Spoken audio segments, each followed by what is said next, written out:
Have you considered a lifetime as a monk, less famous than an internet celebrity? Sheng thinks building a temple is too expensive, so he might as well take over an old one. Building a temple is too complicated, so Sheng decided to take over one in need. First, find it. They plan to modernize the temple's operations, using contemporary marketing tricks to attract new believers and boost the temple's brand for profit sharing. This boosts the temple and their wealth a win-win. Their friends are thrilled. But little do they know, this adventure will bring unexpected twists. Here comes their first step towards making money. Their plan? Drive to find a temple. Common in Thailand, incense donations total 100 billion. But choosing a temple shouldn't be too big. Big temples are strictly managed like prisons, with too many disciplinary committee members for them to join. If the temple's too old, renovations cost millions. Their search was fruitless, leaving them disheartened and thinking it's too hard. Kai jokes, what if we fail? Suddenly, Bao tells him to reverse, like discovering a new land. They drive into Pulan Temple and decide on it. Kai dashes to the main hall. He spots the classes wearing jute polishing a Buddhist statue. Upon hearing their purpose, the guy is thrilled. 2 new young people still visit temples, but Kai seeks the head monk's blessing for their car, only to be rejected with suspicion. He warns them of bad luck before leaving. They return empty-handed. So, they decide to follow the guy and chase him straight to bar, where they spot the donation box he left earlier. As soon as they sit down, Mr. Glasses notices them playing dumb and gets furious. He throws down the microphone and stomps over, glaring at Kai as if he's seeing an alien. The tension draws everyone's attention. He confronts them, mocking their tracking skills as those of a kindergartner. As fighting looms, Bao explains they mean no harm. Sheng pulls out an envelope, claiming they are there to discuss a partnership. Mr. Glasses shows interest.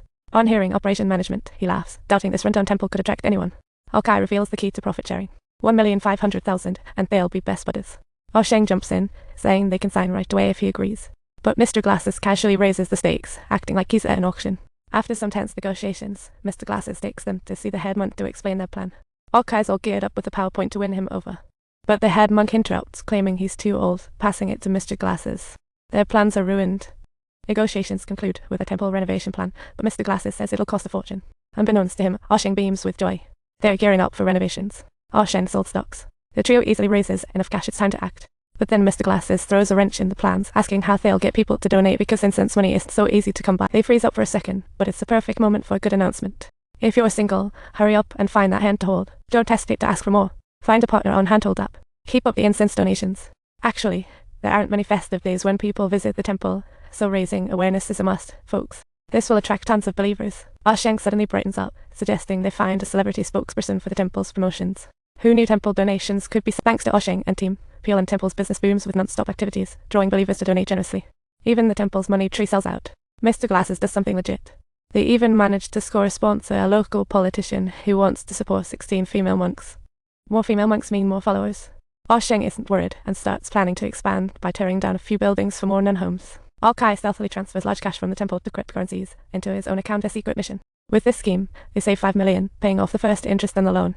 The remaining debt still looms large. But then, someone shakes up their money-grabbing plans. Enter Kai, a former monk at Pulan Temple. She's been studying in Bangkok for a while, now returned and trusted by the head monk. She starts reviewing the records of the nuns, and Tang's gang better watch out. Soon, she has Mr. Glasses, reviewing the temple's finances. Clearly, she catches Sheng's fibs. At this moment, a new problem arises. Punks frequent Pulan Temple, causing chaos on bikes and even entering the temple. Where did these guys come from? Blame that former sponsor. He was a major sponsor for Maniton Temple before Pulan Temple. Once the sponsor was taken, the head monk at Maniton wasn't pleased and sent people to create chaos. This high-ranking person isn't someone the nuns at Pulan Temple can stand up to. But Sheng decides to retaliate, wearing a sly grin. He digs up dirt on the Maniton Temple head monk for some cash, rents a net calf, and rallies the youths to cause some mischief. Soon enough, netizens hang humorous banners at Maniton Temple, and the war of public opinion hits like a storm.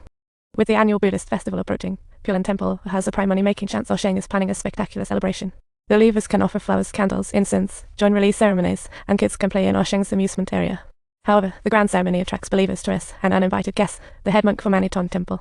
He has a long private conversation with Pulan Temple's head monk. After Maniton's people leave, the head monk summons Sheng and Kai. The head monk thanks them but ends their partnership, ordering them out of temple affairs. Sheng is furious. He thinks the head monk is just kicking them to the curb, but the monk knew all along what Sheng was up to. Sheng aimed to cash in while the head monk sought to revitalize the temple, but didn't expect things to spiral out of control.